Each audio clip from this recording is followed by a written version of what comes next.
Hey guys, my name is Anthony and in today's video I'm going to be showcasing how to be quick at the Bahrain track on the F1 2020 game. I know that Nico Rosberg does these track guides where he does how to be quick on the track in real life, but I make similar track guide videos if you're new to the channel, and I've done them on all the tracks. However, there are a few different tracks towards the beginning of the calendar that I didn't do because I only started doing this layout of track guides around about Monaco. So I wanted to do Bahrain and really showcase how you can be quick on the game, because on the game you can be a lot more aggressive with how you use the curbs and stuff like that compared to real life, and it can really gain you a lot of lap time. So this is solely how to be quick around here on the F1 2020 game. So getting straight into it now, you want to be in 8th gear coming up to the last corner.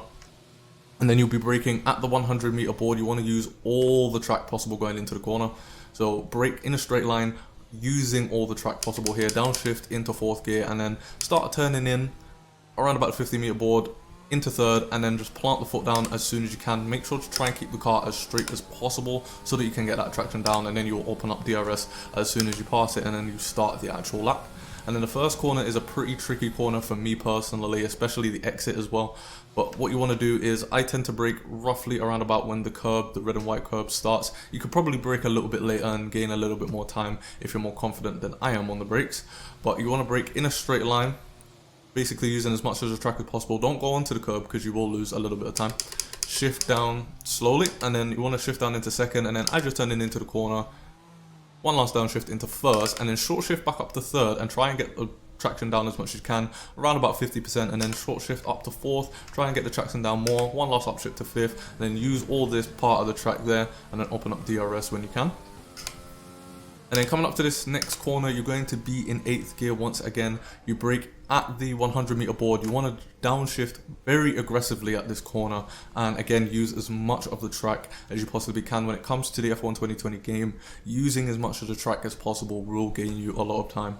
So aggressively downshift into 3rd, and one last downshift in 2nd, and right back up to 3rd. Pretty much as soon as you hit 2nd gear, go right back up to 3rd and try and get the traction down, and then use as much of the track possible. You can use a lot more of the track in real life than you can in the game here. And then for this corner, you'll be in 6th gear, right over this curb, then throw the car and downshift to 5th gear, and then back up to 6th, basically flat out through here, hold it out, and then for this next corner, I believe you'll be in 7th gear.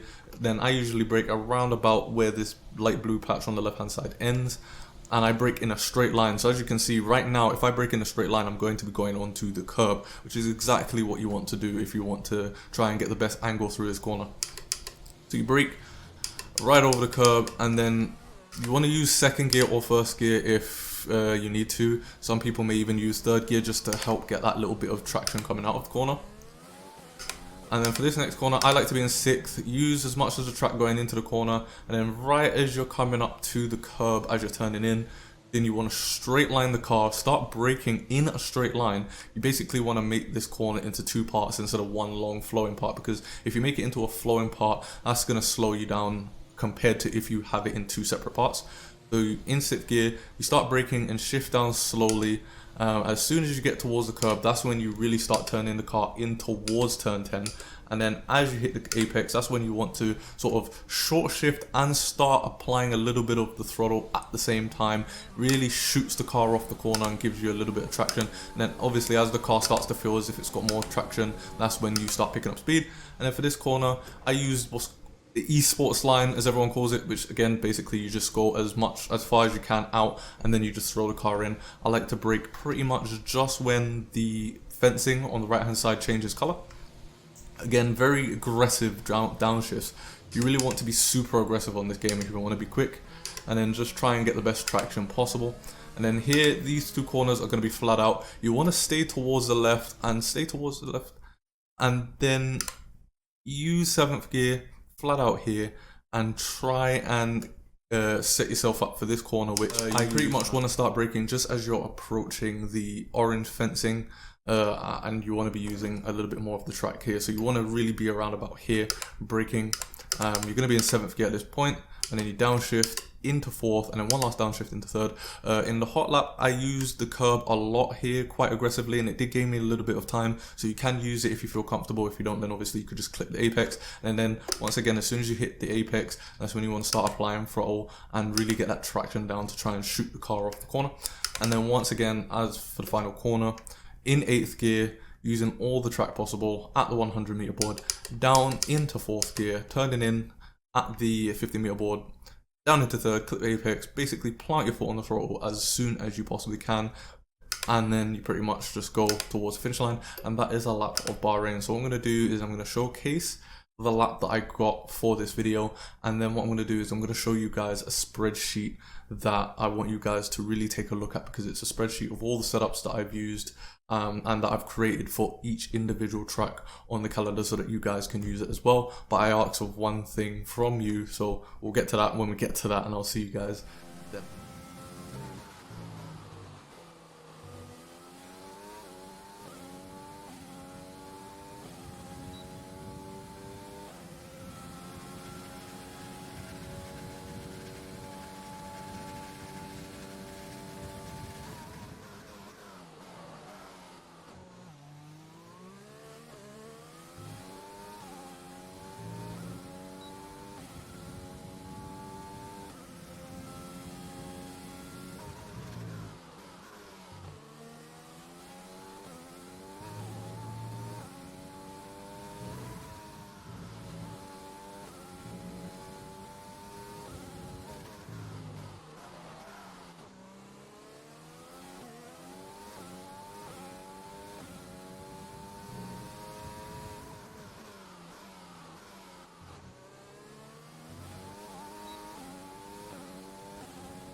Fantastic. That was the fastest lap. Okay guys, so what you're looking at here is a spreadsheet. I've probably blurred it so that you guys can't really see the numbers, but basically what this is it's a spreadsheet of all my baseline race setups that you can use. They're free. I'm giving them away to you basically, and as I learn more about setups, then so do you guys, because I'll be pretty much updating these whenever I do races and whenever I learn more about race setups. So the only thing I really ask from you guys is to join my Discord server. If you join my Discord server, then you'll get access to these setups. I know a lot of you guys are asking whether, you know, the setups you see on YouTube are time trial or race setups. All of the setups here that you see are race setups, and also in addition to that, I've got a video and a document that you can use to really learn how to tweak your setups, because again, these are just baseline setups, so they're not going to feel great for everybody. So if you want the car to feel a little bit better for you specifically, then you can read that document or watch the video and basically learn how to tweak the baseline setups that I've already created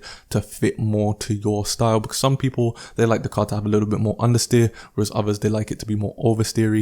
In a game like F1 2020, the way that the physics are, you're going to want the car to be a little bit more oversteery if you want to be quick, but I know that some of you guys like the way that you like the car to feel. So yeah, I hope that you enjoyed this video. If you want to see more content similar to this and you're new to the channel, make sure to hit the like button and stick around by subscribing to the channel, and I will see you guys in my next video.